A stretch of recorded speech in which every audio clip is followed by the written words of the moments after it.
Welcome back. Now, Outa is calling on the City of Johannesburg to limit increased residential property values. A survey conducted by the non-profit organization has revealed huge hikes of an average of 37%.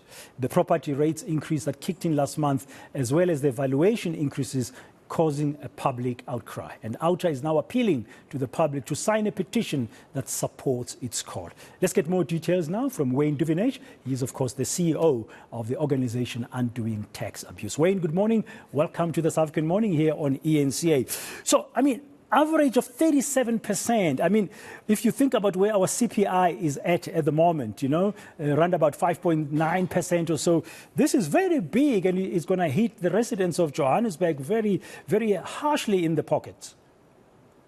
Yeah, absolutely, Dan. So our survey, which we've been doing over the last month, has shown over 3,500 people that conducted was part of that survey, which is statistically viable, showing about a 37% increase in the value of properties attributed by the City of Johannesburg's general valuation roll. And those were applied in the July increases to the property values, which impacts on the taxes to residents and businesses in Johannesburg. So that's a massive increase, windfall of cash that now starts to flow into the city. We do see, though, how in August they appear to have corrected some of this. We're not sure how much, so we will be asking them about that. But still, to come to the residents and have an increase to that extent, when in actual fact, the property experts and companies that do these valuations of property increases has put this increase over the last 5 years, because they do this valuation every 5 years, to around 9%. So why are we asking the city, are you increasing the value so high?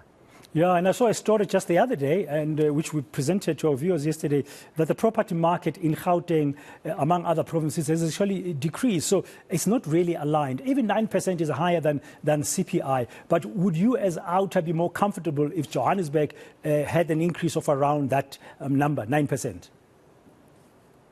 Well, it's 9% over 5 years. You must remember they only revalue these properties every 5 years. But what they should do in the year that the revaluation goes up, because remember, they get their CPI increases every year from the tariff that they apply to the property values.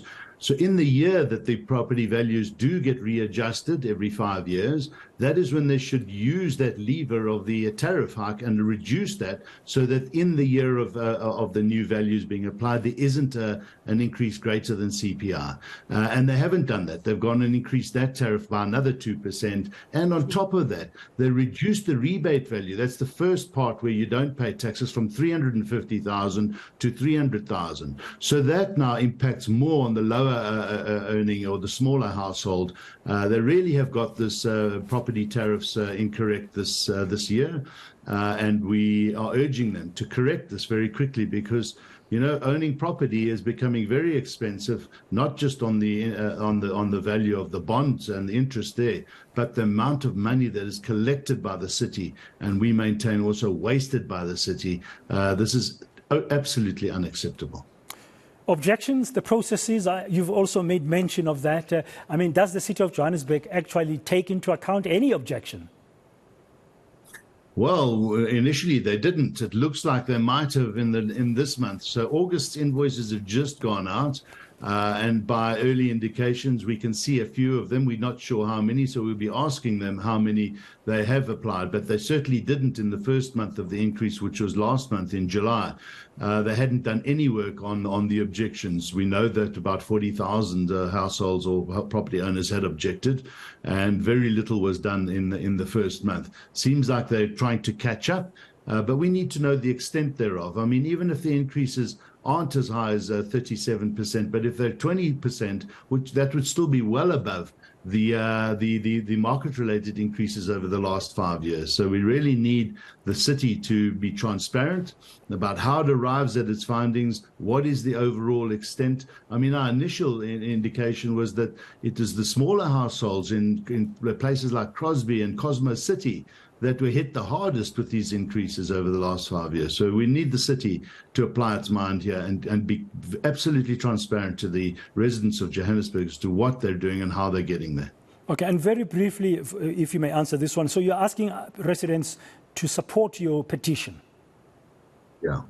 Yeah, we are. We're asking residents because not only about this increase in the property tariffs, which are still very high, but this value of 350,000, which has been reduced, which should have actually gone up, and the increase in the tariff. We need the survey of the petition to continue so that we can go to the city with numbers to say this is the extent of the unhappiness of their residents and we need transparency. Okay. So we launched that yesterday and we'll let that run for a month. It's taken off extremely fast. Over the first day, over 3,000 participants, which is very encouraging.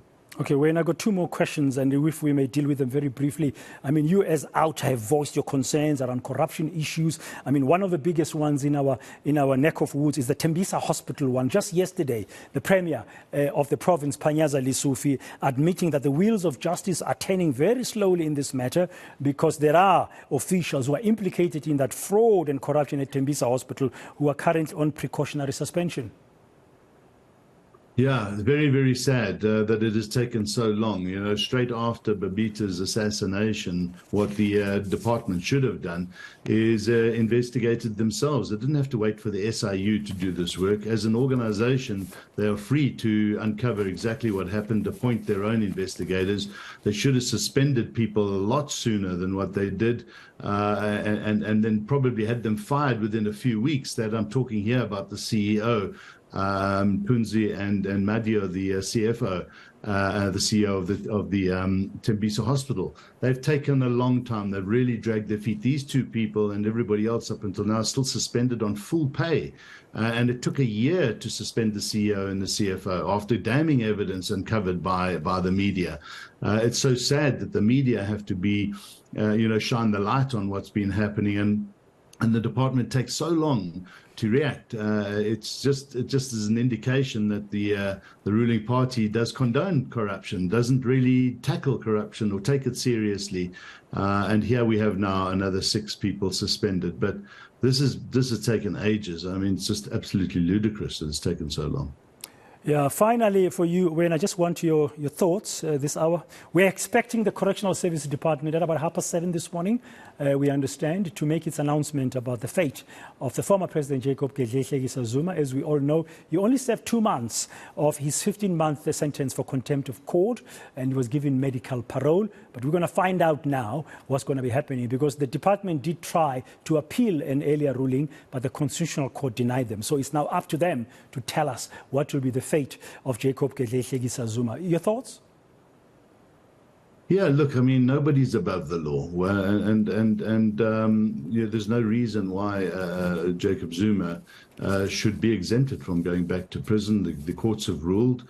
Arthur Fraser got it wrong, and we could see political meddling taking place at the time. And the Concord has made its decision. So what we need now is the rule of law to apply, to take its course, and Jacob Zuma to be reincarcerated and serve out his full term, maybe a few more months, and then be eligible for parole. But if they don't do this, then they set a precedent. Now, obviously, the argument that's out there is, well, what about the potential damage that might reoccur as it did in July of 2021? But that's why we have the police. That's why we have the army. We need to be able to show the world that we can control such outbreaks and conduct by the public, and that nobody is above the law. And we need to ensure that everybody serves their time. Otherwise, we set bad precedents. And if Jacob Zuma gets off, then everybody's allowed to get off on cases of this matter.